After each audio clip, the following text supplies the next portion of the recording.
السلام عليكم ورحمة الله وبركاته.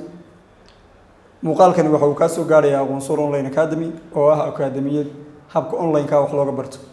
maadooyinka sida online ka aan u dhigno waxa kamid ah barashada af Ingiriisiga, af Carabiga, computerka, pharmacology-ga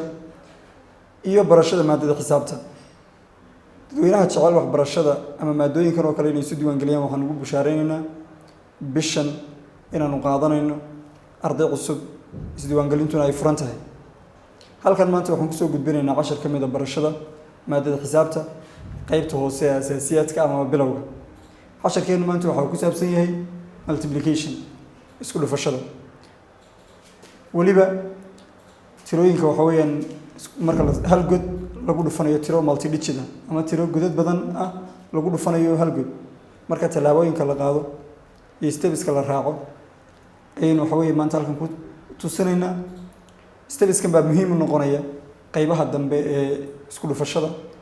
amaba markay tirooyinka la isku dhufanaya ka bataan waxa weeyaan qaybtan inay hal god ka badato tan inay hal god ka badan tahay. waayo aynu si toos ah u galo tusaale horeeya waxa u horeeya ee aynu waxa weeyaan xisaabtan ka qabanayna waxa weeyaan inaynu soo dhigno mar walba marka tiro sidan oo kale la isugu dhufanayo tirada godadka badan leh ama digits-ka badan ka kooban ayaa xagga sare la mariyaa xagga hoosena waxaa la mariyaa tirada godadkeedu ay kooban yihiin ay ka yar yihiin ta kale. haddaynu toos u bilowno markaa imika tirada aynu ku bilaabayno waxa weeyaan 135 oo lagu dhuftay calaamadda isku dhufashada markaan baynu dhiganaynaa 4. halkaa markaynu marayno waxaynu qaadaynaa 3 tallaabo oo 3 tallaabo xaggee ka yimaadeen tirada 4 ayaynu mar waxaanu ku dhufanaynaa kan tirada 5 baynu ku dhufanaynaa mar godka labaad baynu ku dhufanaynaa marna waxaanu ku dhufanaynaa godka saddexaad. marka waxa weeyaan 3 tallaabo oo mid walba waxa weeyaan tallaabooyin kale soo hoosgeli karaan ayaynu raacaynaa. way tallaabada koowaad 4 ayaynu maxay ku dhufanaynaa 5 4 lagu dhuftay 5 marka 4 lagu dhuftay 5 jawaabtu waxa weeye 20 kii wada qoran mayno oo tiradii imka waxa noqotay tiro maxay 20 kii laba god buu noqday waa tiro muxuu noqday laba god ah. marka tiradu hadii laba god noqoto oo wax weeyaan tallaabana ka dambayso tallaabo ka sii dambayso aan ahayn tallaabadii u dambeysay waxa weeyaan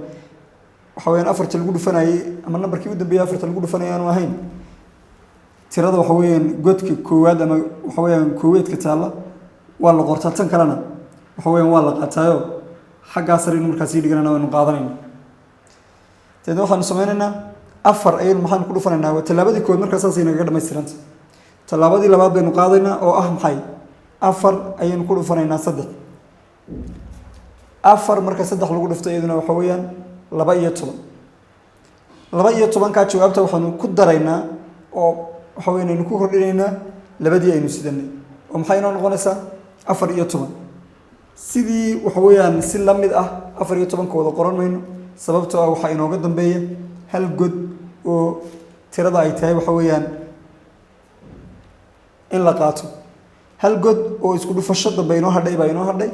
marka waxa weeye wada qoran mayno ee waxaanu qoranaynaa godka koowaadka oo tirada taal. marka 4 markaynu ku dhufanay 3 waxaynu noqotay 14 waxaynu noqotay 12 labadiina waynu ku darnay 14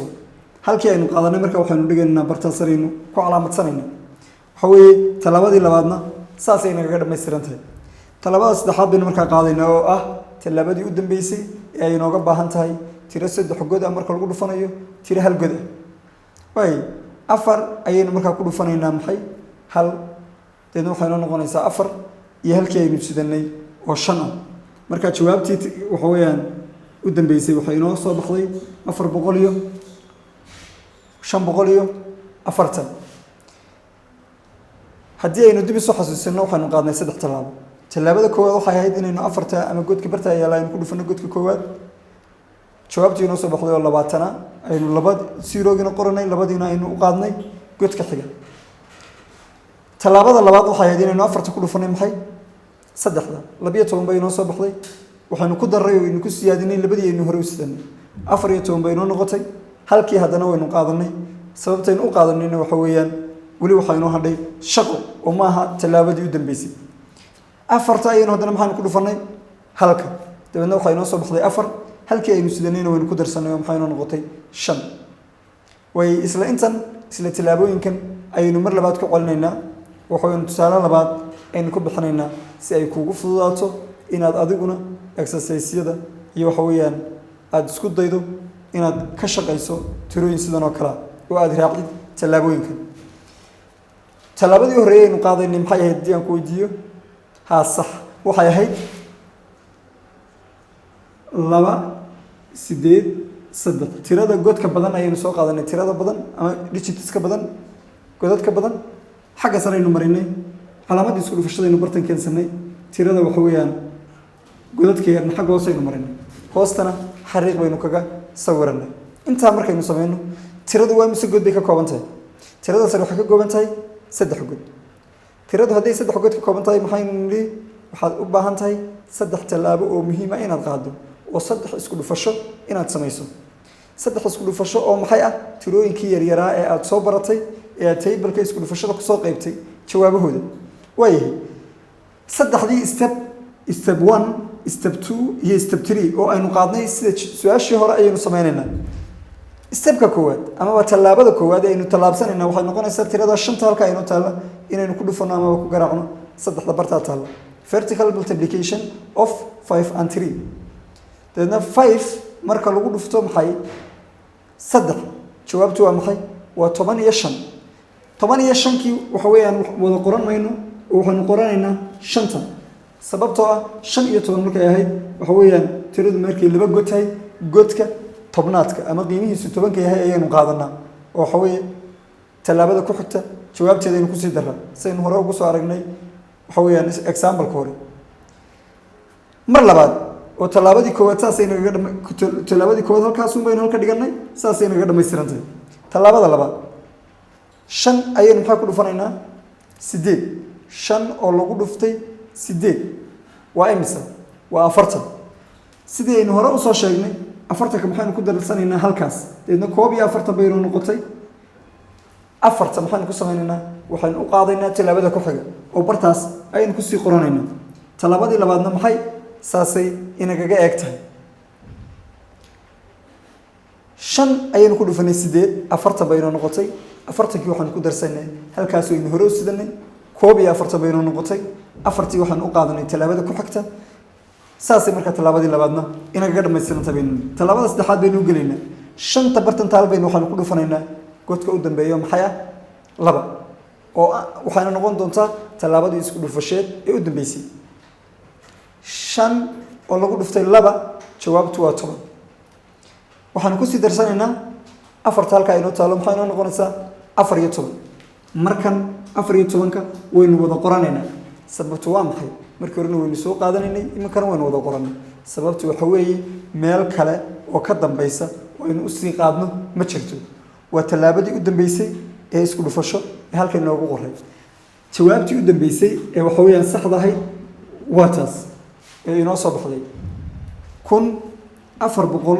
1415 ayay inoo soo baxay markaynu isku dhufanay 283 lagu dhuftay 5 talaabooyinka aynu qaadnay markay tirooyinku kordhaan ee waxa weeyaan 3 god oo kale 2 god lagu dhufanayo saynu ku arki doono casharadeenna talaabo inta waxa soo kordhi doona intii talaabo aynu qaadnay in leeg wadii hal god halka ku soo kordho 3 talaabo oo dambe oo waxa weeyaan tiradii lagu dhufanayo 3 god sida aynu soo kordhi doono halkeeda ayaynu ugu tagi doonaa casharkeenan halkaas uu ku eegyahay hadii aad jeceshahay inaad si diiwaan geliso oo aad xisaabta habkan fudud ee online-ka aad ku barato ama aad jeceshahay dad inaad la wadaagto oo asxaabtaada u baahan ay jirto muuqaalkan la wadaag intaas aynu ku soo koobaynaa waad ku mahadsantahay daawashada